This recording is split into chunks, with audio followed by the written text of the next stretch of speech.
And we are live. We are live, ladies and gentlemen. Welcome to the Reasonably Fine Art Talk with your friend, Charlie Hunter. Now, today is a first, ladies and gentlemen. Today is a first. The first time we've had lots of people who came out of the world of illustration and became fine artists. But today we have someone who is standing tall in the world of illustration. Please welcome Mr. Shawn Braley. Hi, Shawn. Hey there, Charlie. How are you doing? I'm doing just fine, and I am thrilled to see that you are truly a kindred spirit because behind you, you've got a railroad poster. Yep, I collect those. And we were just talking about great Mad Magazine illustrators, and you said you have original Jack Davis and Mort Drucker pieces. I've got I collect a lot of the art of those guys. So yes, many. I am a Mort Drucker. I am a Mort Drucker fanboy. That man, amazing. It's incredible. Around the corner, I have a huge. It's a double-page spread from a movie satire that he did. It's all framed up, and I have a few others, pieces by him too, hanging around. Which movie is it from? I gotta know. The one around the corner is a Richard Pryor movie called from Some Kind of Hero, but it's called Some Dumb Kind of Hero. And then I have one in my bedroom. He's the Vietnam POW, and he comes back to Yeah. So it's the opening spread of that. In my bedroom, I have the Poseidon Adventure, but it's called the Poop Side Down Adventure. So I have an original page from that. That's amazing. That you've got great taste, Mr. Braley. You got great taste. How did you come to tell us a little about who you are, how you came to do what you do, and who that is behind you? I see some ears, some feline ears. This is my little kitty, Stevie Nicks, and that's her favorite spot to perch. You can keep an eye on me while I work here and when I move about. So I've been doing. I guess I've always considered myself an illustrator. More, maybe there was some years in there where I consider myself a cartoonist. But I really grew up always loving drawing. And my grandmother worked at a newspaper, and she would bring sheets of blank newsprint, that were discarded off the rollers, right, and markers and pens and pencils. And so I always had these great big sheets of newsprint to just literally lay on the floor on top of and just draw. I never was wanting for materials. And so my first sort of artistic forays were into, Saturday morning cartoons.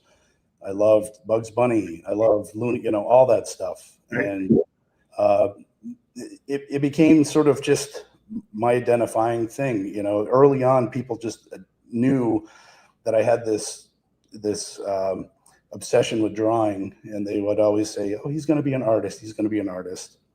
And it just drove me. It drove me. When I was about 7, my grandmother came to visit us, and it was a copy of a Valley News supplement, the newspaper she worked for, and she opened up one of the pages, and there was one of my illustrations. I was 7 years old. It was a drawing of Spider-Man, and underneath it said, by Shawn Braley, age 7. And just seeing my name in something that was printed was like a revelation. And I was hooked. That's all I wanted to do. I just wanted to keep producing work. And that's how I got into it all through high school. And so you worked for a while at the newspaper as just doing illustrations and graphics. Yep. For the paper. Then Did you work you said you worked as a designer for a while? So I went to art school for about a year. I finished 1 year of art school. I had sights on being an animator. I really wanted to work for Disney.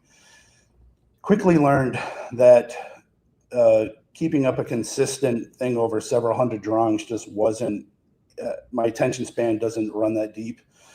And I realized that I just had a penchant for drawing one image that told the story. And so that's what I started focusing on. And right after art school, the Burlington Free Press held a editorial cartooning contest, and I entered it, and I think I got second or third place. But then that prompted me to come up with some samples of other political cartoon art. And I drove up to Burlington. It was about an hour and a half away. And I asked to see the editorial page editor, and he graciously, unannounced, he let me come in and talk to him. And I asked if he would take a look, and he said, just set him there and I'll take a look at him. I'll get back to you. And I said, oh, if it's all the same, I drove up, an hour and a half, and I'd love if you took a look right now. And he did, and he was very impressed. And he said, look, if you want to send these in, we'll publish them on spec. If we publish anything, we'll pay you $10 a cartoon. And that was music to my ears. I returned home and just started pumping these things out. Every week I would either drive them up and hand them in person, or I'd mail them in, never knowing if they were going to get published or not. And I'd get a phone call from the editorial page editor at the time, was Stephen Kiernan, who's now a best-selling author. And he'd say, we're going to publish your piece on Saturday. And I would just, all week long, I just could not wait for Saturday to roll around. I'd drive to the store. I'd buy 8 copies of the newspaper. I would just look at it all day. It would be a nice big cartoon with my name. It was great. It was really great. And then I just moved into other areas of the newsroom, doing editorial, illustration for feature pages. And it was a good education for learning how to tell a story, because I would be given a story. Right. And they wouldn't tell me what they wanted. I had to read it all, figure out what the theme was, figure out what was visually going to tell this story. And that was sort of I consider that my real education, working on a deadline, coming up with something that was acceptable for the public to look at, and something that was eye-catching. And so I just kind of moved on and did that. Right. Well, let's dive into what you're doing now, and I'm going to ask a couple more follow-up questions about that. But Sure. Let's go right into it. So I selected from your oeuvre on Instagram some pieces that, because your work strangely mirrors my internal life.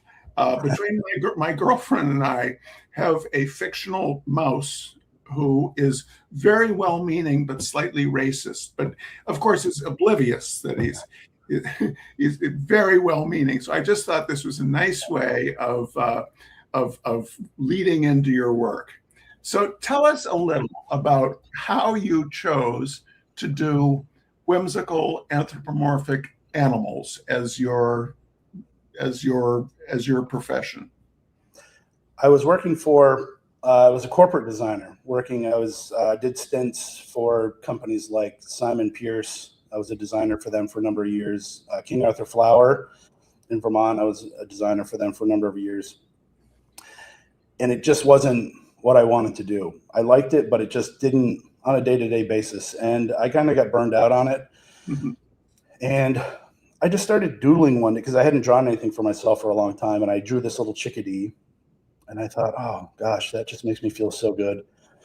And I just started drawing other animals in Vermont. I just cows, chickens, cats, barn cats. And I put together about a set of 12 or 13 designs that I didn't have any idea of doing this before, but I made them into cards. And I started giving them out to friends and family. And people were like, oh, you should make these you should do this. You should put some cards out there. And I did. And the first place that bought a whole set of cards was Dan and Witt's in Norwich, Vermont. And from there, I started getting other stores signing up for the I have to jump in there. People, Dan and Witt's is ostensibly a general store, but it's like it has everything in the world in it. So if we don't have it, you don't need it, I think is their slogan. Anyway, continue. So the greeting card thing it became I didn't plan out. I didn't set out to do that, but it just evolved so quickly and so widely. I had a sales rep that contacted me out of the blue and said, "Hey, can I represent you and sell your cards around Vermont?" And it just became the career path. And I originally started out doing just Vermont scenes, just little, barns and animals and things like that. And then it just, in the last, 10 years or so, I really honed in on animals. That's what really gave me a smile every time I sat down to draw something. You know, I'd think, oh, I want to have this cat eating a piece of cake. Right. I just love my work for the day, or a beaver eating an ice cream cone. You know, Exactly. And like now, the reason I chose this image is that my beloved Miss Betty Sue is a touring singer-songwriter. And when she can't sleep in the middle of the night, I will sometimes get phone calls, and I am to tell her stories about Bartholomew the beaver and Carlito the capybara. That's And great. there's actually a story that I told her that I made up one night about Carlito and Bartholomew going off to get ice cream. So the very fact that's so great. there's so you exist somewhere up in my head, I think. Now, how do you, when you're working on an image like this, Yeah. do you have reference photos of beavers? What process? Ink and dot. How do you do it? So I start off, you know, I think of what I want to come up with, and I usually see it in my head pretty immediately.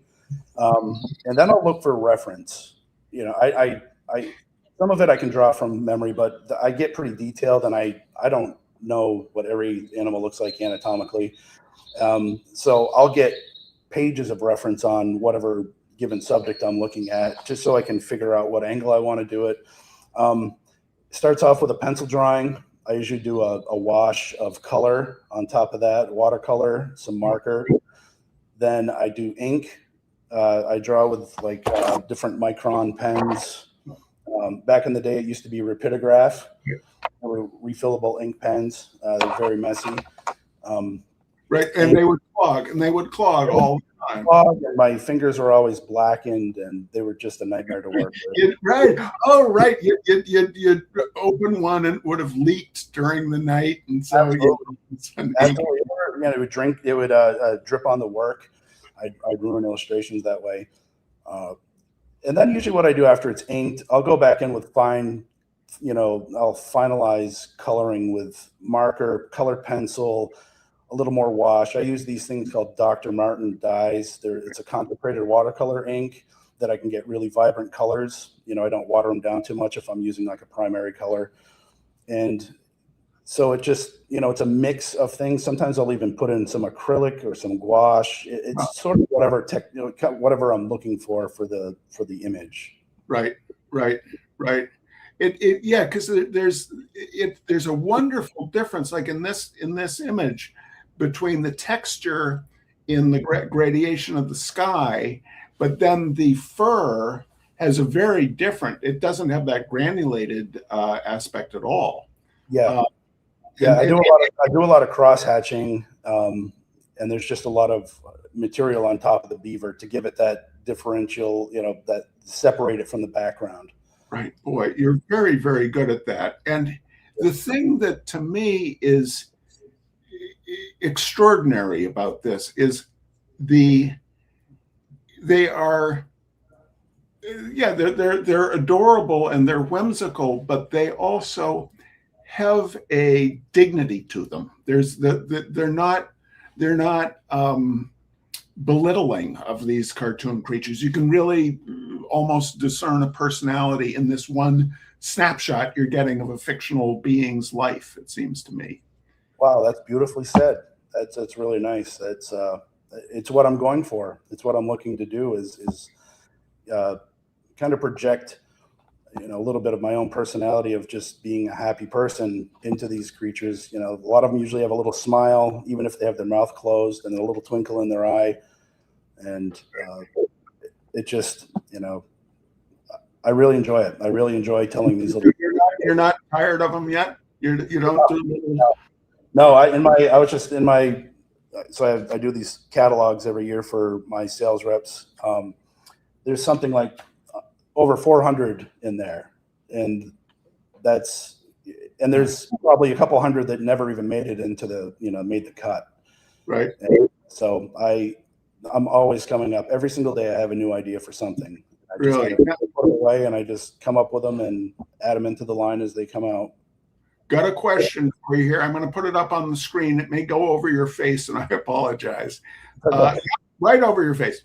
Are you working in Bristol or illustration board? What's your surface?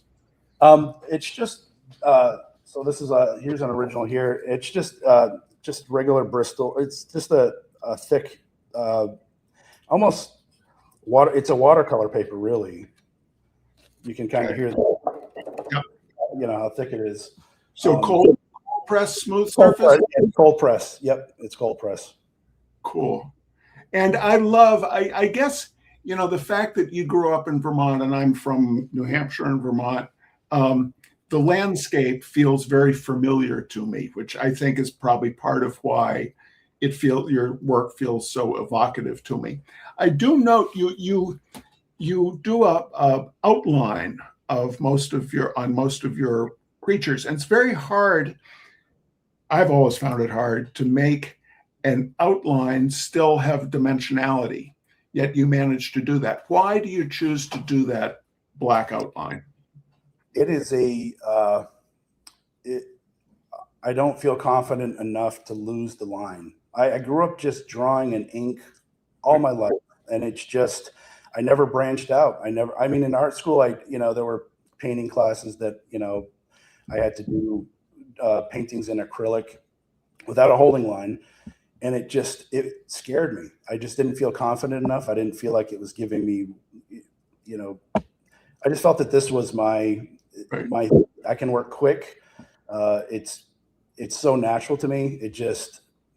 I know how a pen works. I know what kind of texture I need to get with the cross hatching and how to just make it all work.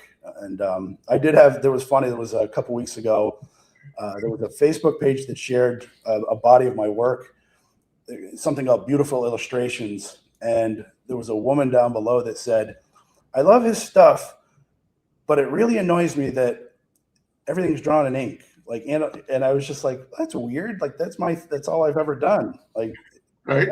People make, they're like cartoon, it's not fine art. It's just an illustration. Right. Well,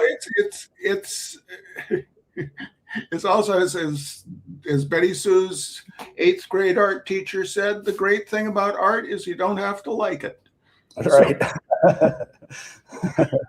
So, this, again, I feel this, this is lovely and happy and lighthearted, but there also, to me, is an evocation of wistfulness, of kind of the memory of childhood and stuff in your work. These 3 companionable animals who, in reality, of course, the fox would love to eat that little bunny. Yeah. I would just be looking for some garbage or some corn. But why these 3 animals? What is the evocation you're going for? There is a big aspect of nostalgia to my work. I really harken back to just the best parts of childhood, the playfulness, the togetherness. Maybe it sounds hokey, but togetherness of it could like translate to people that. Different people of different races and cultures coming together. It's just sort of, I don't know. I just like to show happiness and joy. And I realize that sometimes, people do point that out every once in a while. Oh, the fox would, love to eat that bunny. And, I don't take it as literal as that. It's just sort of to, these things, every single drawing I make is to make me happy first and never think about what's going to sell, what's in, I don't know the trends of what's selling and what's the thing to draw. It's literally, I draw it for myself. Sometimes it's used as a tool for, my own mental health and well-being, just to make myself happy. Sitting, a day doing this is much better than a day of, doing a job that I just would really not want to be doing. And so I'm grateful. So I just come up with these little things, and I do like to mix and match animals. And I think, people have really gravitated towards some of these things, especially when they have an aspect of humor or nostalgia. Right. Well, now this image is how I first learned of your artwork, and as many of the people who watch the Reasonably Fine Art Talks know, Betty Sue's cat, Corduroy, became my studio cat, Corduroy, in 2018 because Corduroy hated all other animals. And Betty Sue was on the road. And among things that Corduroy hated were her friends who came over to feed Corduroy. So none of the friends would come over anymore because Corduroy would back them into a corner and attack them and not let them leave the house. So Corduroy came to live at my studio. And last June, Corduroy crossed over to the great litter box in the sky. And someone sent me this card. And this card looked so much like Corduroy. And I'm going to tear up as we talk about this. But, you know, the poignancy of this excited animal flying away, just, it's really profound. You know, it's cartoon, but it's so profound. What's the story behind this piece? Well, Charlie, thank you. And you know, it's very touching. I remember when you reached out to me about this, and we had some back and forth about it. I recall. This particular cat was one of my late cats. Her name was Dandelion, and she passed over maybe 6 years ago. She was one of my little loves. I loved her to pieces, and I think about her every day. And this is this illustration is relatively newer in the last couple of years. And I hadn't really paid tribute to her in the way I have in some of my other cats. Some of my other cats are in cards as well. And thinking about her end and how sad it was, I just sort of started picturing what it was like. You know, what is she doing? What is she doing now? Like, I pictured her flying around chasing some birds, and I was trying to imagine how she could be doing that. And you know, I had at the time a carpet that sort of looked like this, and I just, and my current cat was laying on the carpet, and I just started thinking, a flying carpet. And I just I had never seen anything like it before, as a theme of illustration, and it just really spoke to me. And I did it, and I did it without drawing her face. It was just her little tender paws there, and her tail, and her ears back, and just in the wind. Yeah. Heading to the clouds and chasing those birds. It's become a huge. It's my best-selling print. And when it comes to her, I always feel, it kind of feels dirty talking about best-selling things or whatever. But for whatever, this has resonated with so many people that it's one of my, it's become one of my favorite illustrations. Well, it's a remarkable piece of work, I must say. Now, speaking, ladies and gentlemen, the next image is a shift, and it just be prepared. It's not a whimsical animal. This was your response to the killings in Minnesota by our current regime. How did this come about, and what's the response been to it? Well, it's no secret how I feel about this current regime, but among my friends and family and things like that. The public at large always just knows me for cute animals, and after the killing of Renee Good and then Alex Preddy, I was fit to be tied. I didn't know what to do with myself. I was just in a state of internal panic with my own feelings. I didn't know what to do, and I wanted to help her. It just became, I was so angry, and this just came out, and it's not, the most, I'm using the editorial cartoon tropes of symbolism, freedom, Statue of Liberty, it could have used the Constitution or anything like that. But it just, those words that after Renee Good's murder, what he said after he murdered her have haunted me, and it still haunts me.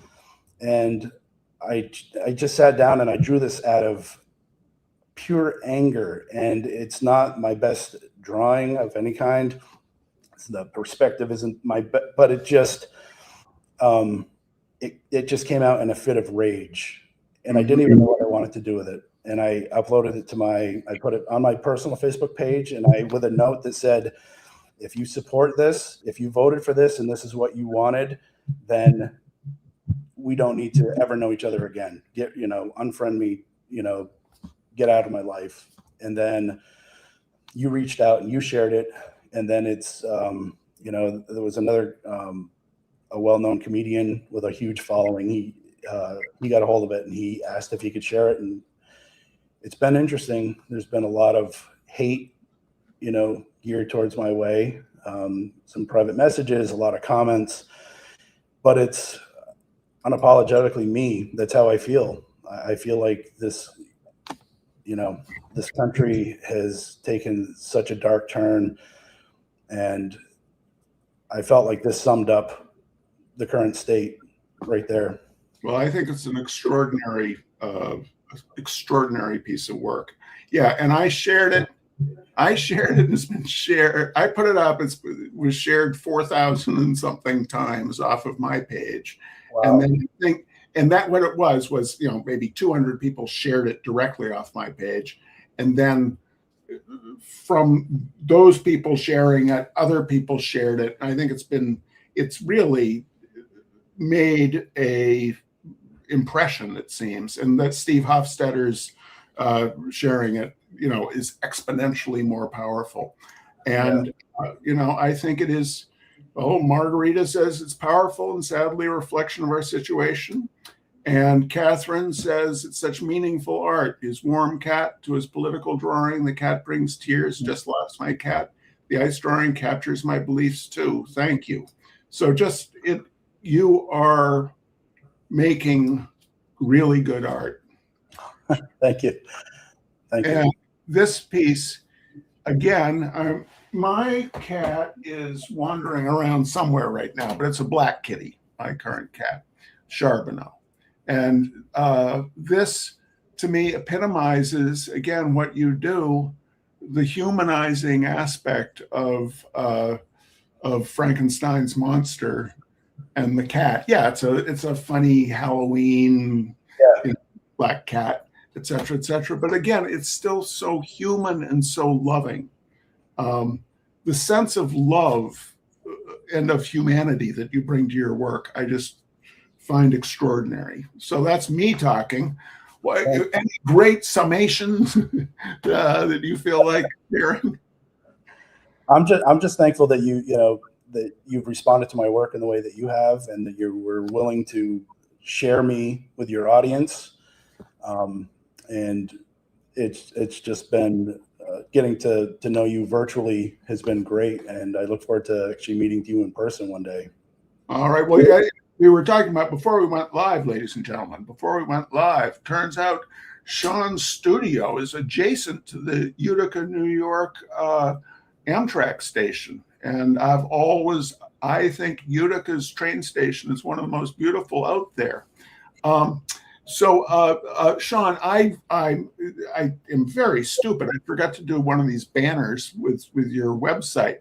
If people want to learn more about the art of Shawn Braley, where should they go? Where should they go? You can find. I have a pretty big presence on Facebook, Shawn Braley Illustration, and also my website, ShawnBraley.com. All right, and your Instagram, which is also Shawn Braley Illustration. Okay. So Shawn Braley Art is the website?